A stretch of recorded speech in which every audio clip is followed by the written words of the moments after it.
Hello friends, कैसे हैं आप लोग आरजे टीचिंग सेंटर दिलोहाट में स्वागत है। मैं हूं रंजित कुमार एक नए वीडियो को लेके। आज हम लोग बात करेंगे संस्कृत साहित्य लेखिका जो कि क्लास 10 के लिए काफ़ी वीवीआई है। तो वीडियो काफ़ी लंबे होने वाला है। वीडियो शुरू करने से पहले मैं आप लोगों को बता दूं कि हमारे चैनल में जो नए व्यूअर हैं, आप लोग लाइक, शेयर, कमेंट और सब्सक्राइब करें हमारे चैनल को। तो आइए हम लोग शुरू करते हैं। संस्कृत साहित्य लेखिका, संस्कृत साहित्य की लेखिकाएँ फॉर क्लास 10। पाठ का परिचय पहले हम लोग कर लेते हैं कि पाठ का परिचय जो है, संस्कृत की सेवा जिस प्रकार से पुरुषों ने की है उसी प्रकार महिलाओं ने भी वैदिक युग से आज तक इसमें भाग लिया है। जिस तरह से संस्कृत की सेवा जो है पुरुष ने किया है उसी प्रकार जो है महिलाओं का भी जो है काफ़ी माने योगदान है संस्कृत में। ठीक है, प्राय इस पाठ की अपेक्षा हुई है। प्रस्तुत पाठ में संक्षिप्त रूप से संस्कृत की प्रमुख लेखिका का उल्लेख किया गया है। काफ़ी संक्षिप्त रूप से में किया गया है। उनके योगदान संस्कृत साहित्य में अमर है।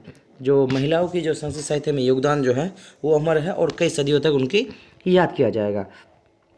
फिर उसके बाद बोलता है कि समाज की गाड़ी जो है पुरुषों और स्त्रियों के द्वारा चलती है। सही बात है दोस्तों, समाज की गाड़ी जो है सिर्फ पुरुषों के द्वारा नहीं चलता है, स्त्रियों के द्वारा, स्त्री के सहयोग के द्वारा कभी कोई भी काम सफल नहीं हो सकता है।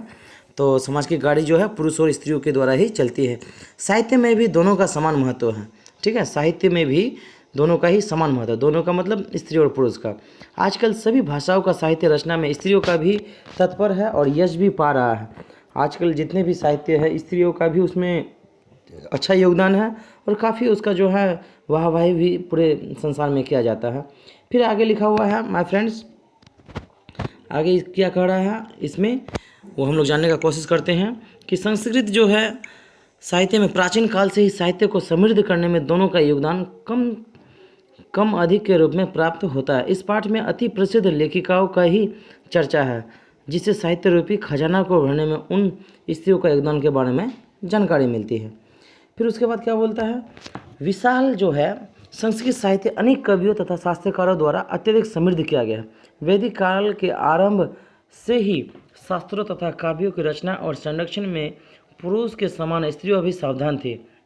वैदिक युग में ऋषि एवं ऋषि पत्नी दोनों ही मंत्रों की रचना करते थे। ठीक है दोस्तों, वैदिक युग जो था ऋषि एवं ऋषि पत्नी दोनों का ही जो है समान योगदान से वो लोग मंत्रों की रचना करते थे। ऋग्वेद में कहा गया है कि 24 और अर्थवेद में 5 ऋषि पत्नियां का उल्लेख किया गया। कौन कौन है? ये मी है, अपाला है, उर्वशी है, इंद्राणी है, वागाम्बरिणी है आदि। ये जो 5 जो महिलाएं हैं इनकी चर्चा ऋग्वेद और ऋग्वेद में 24, अर्थवेद में 5 स्त्रियों का चर्चा किया गया जो आपके सामने है। उसके बाद हम लोग जानने का कोशिश करेंगे कि बृहदारण्यक उपनिषद में याज्ञवल्क्य की पत्नी मैत्री दार्शनिक रूप में वर्णित की गई है, जिनको याज्ञवल्क्य जी ने आत्महत्या की शिक्षा दिया है। जनक भी सभा में शास्त्रार्थ कुशल गार्गी नामक विदुषी रहती थी। महाभारत में भी जीवन पर्यंत वेदांत अध्ययन में स्त्रियां रही है। यह बात आसानी से वर्णन में मिलती है।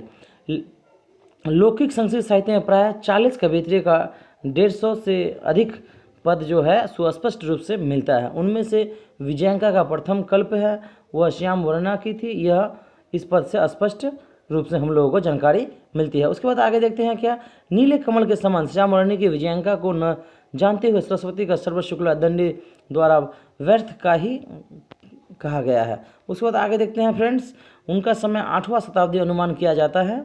जो महिलाओं का जो योगदान है वैदिक का, उनका जो योगदान है 8वीं शताब्दी तक के आसपास किया जाता है।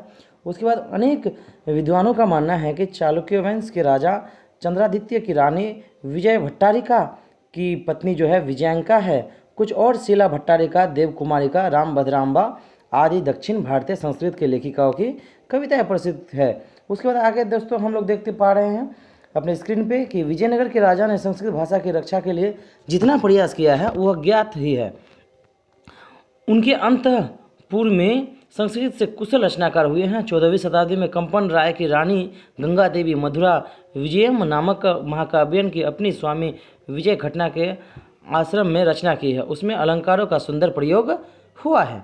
उसके बाद दोस्तों हम लोग देख पा रहे हैं क्या, उनके ही राज्य में 16वीं शताब्दी में राज्य करते हुए अच्युत्य राय की रानी तिरुमलाम्बा ने वर्धाम्बिका परिणय नामक विशाल चुंबकाय की रचना की है। उसमें संस्कृत गद्य की छटा तथा सुंदर पद विन्यास अति रमणीय है। संस्कृत साहित्य में लंबे समस्त पद का प्रयोग उसी में किया गया है। उसके बाद दोस्तों हम लोग देख पा रहे हैं, हम लोग सेकंड लास्ट पंक्ति में पहुंच चुके हैं। आधुनिक काल में संस्कृत लेखिकाओं में पंडित क्षमाराव नाम की विदुषी बहुत प्रसिद्ध है। उनके अपने पिता पंडित शंकर पांडुरंग की महान विद्वता जीवन चरित्र के शंकर चरित्रम की रचना है। आइए दोस्तों हम लोग लास्ट में इस तरह से पहुंच चुके हैं।